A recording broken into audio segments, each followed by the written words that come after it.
Friends எல்லோருக்கும் வணக்கம். சென்னையில் தொடர்ந்து ஒரு வாரமாக நல்ல மழை பெஞ்சு இன்றைக்கி தான் லைட்டாக சன்லைட் வர தொடங்கியிருக்கு. டெரஸ் கார்டில் செடி வளர்க்குற நண்பர்களாக மழைக்காலத்திற்கு இந்த தொட்டிகளை எப்படி ப்ரொடெக்ட் பண்ணுறது, அதற்கான பராமரிப்புக்கள்லாம் என்ன செய்யலாம் அப்படின்னு போன வீடியோவில் பதிவிட்டிருந்தேன். நிறைய நண்பர்கள் சப்போர்ட் பண்ணியிருந்தீங்க, அவங்களுக்காக நன்றி தெரிவிச்சுக்கிறேன். இந்த வீடியோ பதிவில் மழைக்கு பிறகு நம்மள செடிகளில் என்னென்ன சேதம் இருக்குது, அதுக்கு என்னமான உரங்கள்லாம் கொடுத்து மீண்டும் தழைக்க செய்யலான்றது தான் இந்த வீடியோவில் பார்க்க போகிறோம். வீடியோவை ஸ்கிப் பண்ணாமல் பாருங்கள் ஃப்ரெண்ட்ஸ். எல்லா காய்கறி செடியில் இருக்கிற பூக்கள் எல்லாம் உதிர தொடங்கியிருக்காங்க. செடி தம்பட்டையா வரையிலும் இந்த காராமணிலையும் பாருங்கள் 1-2 காய்கள் இருக்குது. காராமணியில் நிறைய பூச்சி தாக்குதல் வந்திருக்கு. ஒரு வார காலமாக எந்த உரங்களும் நம்ம கொடுக்கல, பூச்சி வரட்டியும் தெளிக்கல. எல்லா காராமணி செடியிலையும் பூவிலையும் அஸ்வினி பூச்சி தொல்லை வந்திருக்கு. நம்ம பூச்சி விரட்டி இப்போ தெளிக்க போகிறோம் அப்படின்னா இதில் இருக்கக்கூடிய காய்களெல்லாம் ஃபஸ்ட்டு கட் பண்ணி எடுத்துடணும். மணத்தக்காளி கீரையில் இருக்கக்கூடிய பாதி இலைகள் பழுக்க தொடங்கியாச்சு. ஃப்ரெஷ்ஷாக இருக்கக்கூடிய கீரைகளை தண்டுகளோடு நம்ம கட் பண்ணி விட்டால் தான் அடுத்து நமக்கு புதிய இலைகள் வருவாங்க. அகத்திக்கீரையிலும் எல்லா இலைகள் பழுத்திருக்கு பாருங்கள். பழுத்த இலைகளெல்லாம் கட் பண்ணி எடுத்துட்டோம்னா புதிய தளிர்கள் வர தொடங்குவாங்க. அடுத்து மல்லிகை செடியில் எந்த சேதமும் இல்லை, நல்லா தழ வளர தொடங்கியிருக்காங்க. இந்த மழை தண்ணி பட்டதும் இப்போ உரங்கள் கொடுத்தா போதும், அடுத்து மொட்டுக்கள் எடுக்க தொடங்கிடுவாங்க. வர மழையில் இந்த மல்லிகை செடியினுடைய இலைகள் பாருங்கள் எவ்வளோ ஃப்ரெஷ்ஷாக இருக்குன்னு, பார்க்கவே ரொம்ப பியூட்டிஃபுல்லாக க்ரீனாக இருக்குது பாருங்கள். மல்லிகை செடி மட்டும் இல்லை, இந்த செம்பருத்தி செடியிலும் நிறைய பூச்சி தாக்குதல் இருந்து ட்ரிம் பண்ணி விட்டேன். இப்போ மழை தண்ணி பட்டதும் நல்லா தழைக்க தொடங்கியிருக்காங்க. அடுத்து உரங்கள் கொடுத்தோன்னா பழையபடி பூக்கள் எடுக்க தொடங்கிடுவாங்க. சிங்கிள் பெட்டல் செம்பருத்தி செடியில் இருந்த பூக்கள் எல்லாம் பறிச்சிக்கலாம்.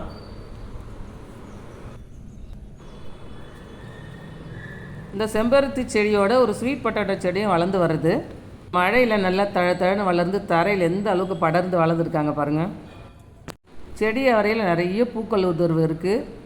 இருந்தாலும் இப்போ நம்ம பூக்கள் உதிராமல் இருக்கிறது உரங்கள் கொடுத்தோம்னா இந்த பூக்களெல்லாம் அடுத்து காய்கள் ஆகிடுவாங்க. செடி அவரையில் இந்த வருடம் நிறைய காய்கள்லாம் பறிச்சிட்டேன்.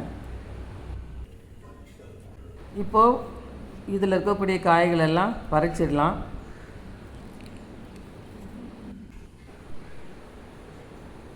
பன்னெண்டுக்கு 12 க்ரோ பேக்கில் ஒரு மஞ்சள் கிழங்கு ஒன்று நட்டு வச்சேன்.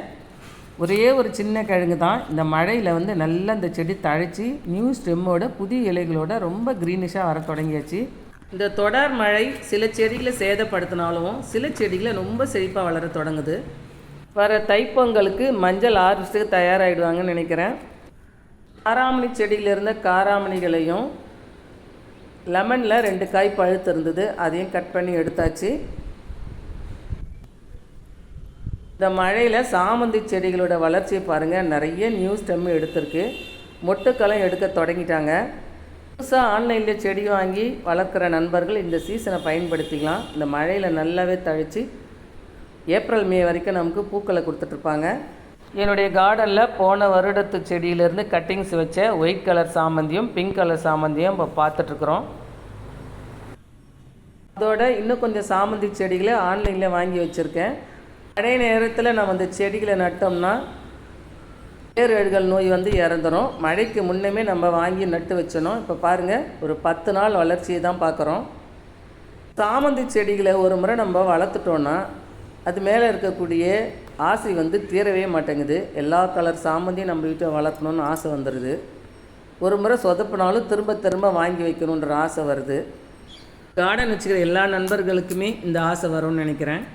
நான் சொன்னது உண்மைதான்னா ஒரு லைக் பண்ணி கமெண்ட்ஸ் கொடுங்க ஃப்ரெண்ட்ஸ். தொடர்ந்து மழை பெஞ்சாலும் எந்த பாதிப்பும் இல்லாமல் புதிய ஸ்டெம்மோட பூக்கள் பூத்து கொடுத்துட்டே இருக்குது. இந்த ரோஜா செடிகளில் மண்ணு கலரி நம்ம உரங்கள் கொடுத்தா போதும், அடுத்தடுத்து நிறைய பூக்களை பறிக்கலாம் ஃப்ரெண்ட்ஸ்.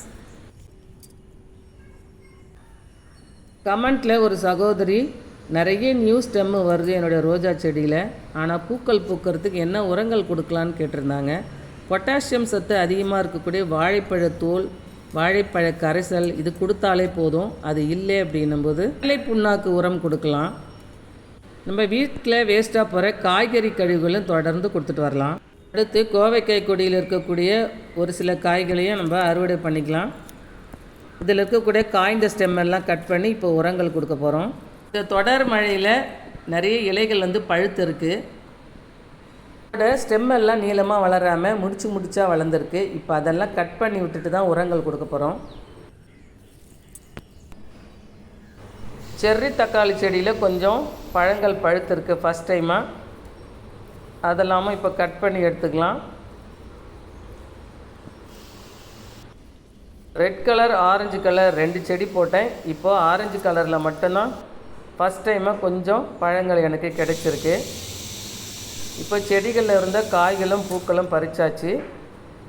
வீடியோ பார்க்குற நண்பர்கள் யாருக்கெல்லாம் இந்த கலர்ஃபுல் அறுவடை பிடிச்சிருக்கோ அவங்களாம் வீடியோவுக்கு ஒரு சப்போர்ட் பண்ணுங்கள். இப்போ தொடர்ந்து மழை பெஞ்சிட்டே இருந்ததால் நம்ம எந்த உரமும் செடிகளுக்கு கொடுக்கல. செடி தொட்டிகளுக்கு சாலிட் உரம் கொடுக்க போகிறோம். போன் மீல் பவுடர், பயோமிக்ஸ், மாட்டுச்சாண எரு, இது 3ம் ஈவனாக மிக்ஸ் பண்ணி கைப்பிடி அளவு ஒரு தொட்டிக்கு கொடுக்க போகிறோம். செடி தொட்டிகளில் இருக்கக்கூடிய மண்ணெல்லாம் லைட்டாக லூஸ் பண்ணி விட்டுட்டு உரத்தை ஈவனாக கொடுத்துட்டு லைட்டாக தண்ணி தெளித்தா போதும். மண் ஏற்கனவே ஈரப்பதமாக தான் இருக்குது. இப்போ உரங்கள் ஈவனாக ஸ்ப்ரெட் ஆகணுன்னா மண்ணை முதல்ல கிளறி கொடுத்துட்டு அதுக்கப்புறம் உரங்களையும் ஸ்ப்ரெட் பண்ணி விட்டு அதுக்கப்புறம் தான் நம்ம தண்ணியை தெளிக்கணும். தண்ணி ஒரு அளவாக கொடுக்கணும். நிறைய கொடுத்தோம்னா ட்ரைன் ஹோல்ஸ் வழியாக மொத்த சத்துக்களும் போயிடும். அடுத்து செடி அவரையில் இருக்கக்கூடிய பூக்களெல்லாம் உதிராமல் இருக்கணும்னா இன்றைக்கி நான் கொடுக்கக்கூடிய உரம்னு பார்த்திங்கன்னா இந்த புளிச்ச மோர் கரைசல் தான். செடிகளோட வளர்ச்சிக்காக ஆர்கானிக் உரம் கொடுத்து முடிச்சிட்டோம் செடி தொட்டிகளுக்கு. இப்போ இலைகளோட பசுமைக்காக நான் மீன் அமிலம் எடுத்துகிட்டு வந்திருக்கேன். இந்த மீன் அமிலம் பயிர் உரிக்கவும் பயன்படும். பூச்சிகளை விரட்டக்கூடிய தன்மையும் இதுக்கு உண்டு. 10க்கு 1ங்கிற ரேஷியோவில் தண்ணியில் கலந்து இலைகள் மேலே ஸ்ப்ரே பண்ண போகிறோம். இந்த மீன் அமிலம் வாரத்துக்கு ஒரு முறை இலைகள் மேலே ஸ்ப்ரே பண்ணால் போதும்.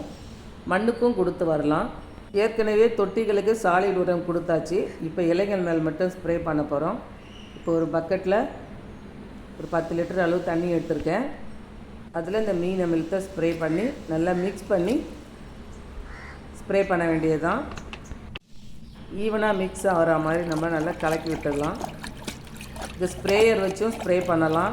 சப்போஸ் நம்ம வீட்டில் வாட்டர் கேன் இருந்தது அப்படின்னா அது முடியில் ஹோல்ஸ் போட்டு அதையும் ஸ்ப்ரேயராக வச்சு பயன்படுத்திக்கலாம். ஓகே ஃப்ரெண்ட்ஸ், உங்கள் வீட்டில் மழைக்கு அப்புறம் செடிகளை என்னென்ன உரங்கள் கொடுத்து வளப்படுத்துவீங்கன்னு என்னோட கமெண்ட்ஸில் ஷேர் பண்ணிக்கோங்க. இதுபோல் பயனுள்ள கார்டன் குறிப்புகளுக்கு என்னோடய சேனலுக்கு சப்போர்ட் கொடுத்துட்டு வாங்க ஃப்ரெண்ட்ஸ். என்னுடைய சேனலுக்கு பாசிட்டிவான கமெண்ட்ஸ் கொடுத்துட்டு சப்போர்ட் பண்ணிகிட்டு இருக்கிற அனைத்து நண்பர்களுக்கும் இந்த வீடியோ மூலம் நன்றியை தெரிவிச்சுக்கிறேன். Happy gardening friends. Thanks for வாட்சிங்.